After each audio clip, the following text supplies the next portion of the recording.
मी वास्तुतज्ञ ज्योतिर्विद आनंद पिंपळकर आणि आपण सर्वांचं मी आनंदी वास्तू परिवारामध्ये स्वागत करतो.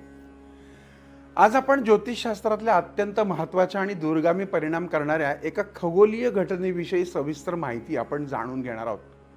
27 जुलै 2026 रोजी रात्री 10:21 कर्माचा न्यायाधीश आणि शिस्तीचे अधिपती कर्मफळदाता शनी ग्रह महाराज हे मीन राशीमध्ये वक्री झाले. शनी महाराजांची ही वक्री अवस्था 11 डिसेंबर 2026 पहाटे 3:51 पर्यंत राहणार आहे. जवळपास 4.5 महिन्यांच्या या कालावधीमध्ये जगभरातलं राजकारण, अर्थव्यवस्था, हवामान, समाजव्यवस्था आणि प्रत्येक व्यक्तीच्या जीवनावर याचा काही ना काही निश्चित परिणाम हा दिसणार आहे. सगळ्यात पहिल्यांदा आपण समजून घेऊया की वक्री म्हणजे काय. अनेकांना असं वाटतं की वक्री म्हणजे ग्रह काय उलटा फिरतो का? प्रत्यक्षात तसं नसतं. खगोलशास्त्रानुसार कोणताही ग्रह आपल्या दिशा जी आहे ती कधी बदलत नाही. पृथ्वी आणि इतर ग्रहांच्या वेगातल्या फरकामुळे पृथ्वीवरून पाहताना ग्रह काही काळ मागे सरकत असल्याचा भास होतो.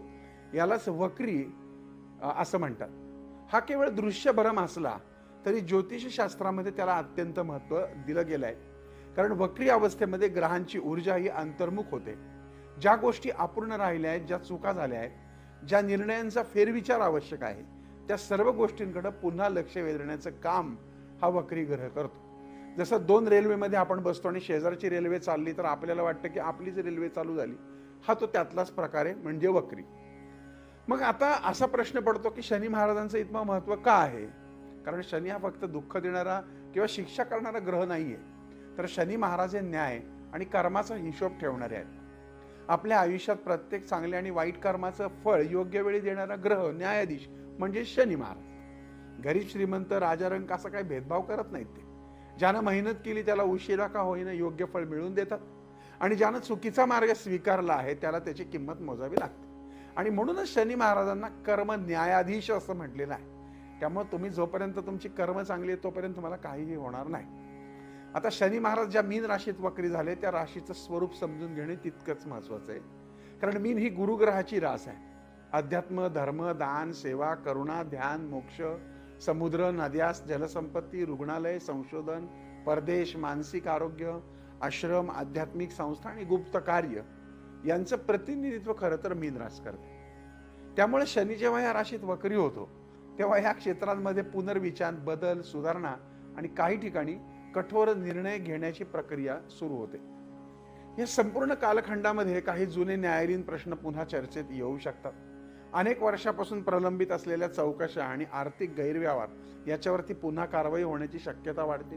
शासन आणि प्रशासनालाही अनेक निर्णयांचा फेरविचार करावा लागू शकतो. जर आपण भारताच्या दृष्टीने विचार केला तर या काळात शासनाच्या काही ज्या योजना आहेत त्यामध्ये मोठा विलंब होऊ शकतो.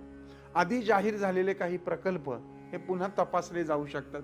सरकारी खर्चावर नियंत्रण ठेवण्याचा प्रयत्न हा वाढू शकतो. भ्रष्टाचार, काळा पैसा, आर्थिक शिस्त आणि कर व्यवस्थेशी संबंधित विषय हे पुन्हा चर्चेत येऊ शकतात.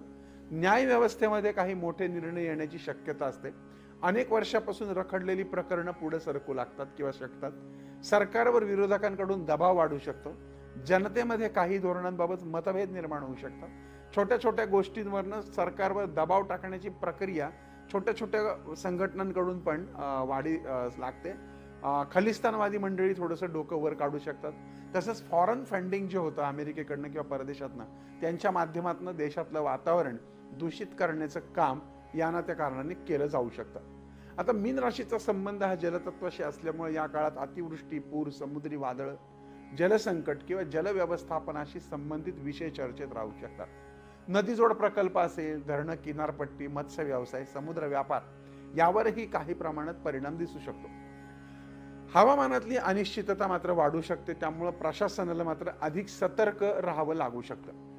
आरोग्याच्या दृष्टीनं पाहिलं तर संपूर्ण भारतामध्ये सगळ्या लोकांनी मानसिक आरोग्य, नैराश्य, तणाव, निद्रानाश आणि भावनिक अस्थिरता या विषयावरती खरं चर्चा करणं फार आवश्यक आहे.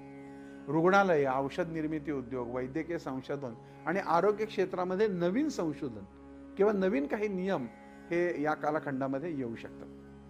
जर अर्थव्यवस्थेचा विचार केला तर अर्थव्यवस्थेच्या दृष्टीने शेअर बाजारामध्ये काही काळ अस्थिरता दिसू शकते.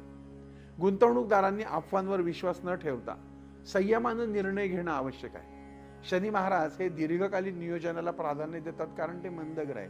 त्यामुळे या काळात झटपट श्रीमंत होण्याच्या योजनांपेक्षा संयम, शिस्त आणि योग्य आर्थिक नियोजन हे सगळ्यांनाच फायदेशीर ठरणार आहे.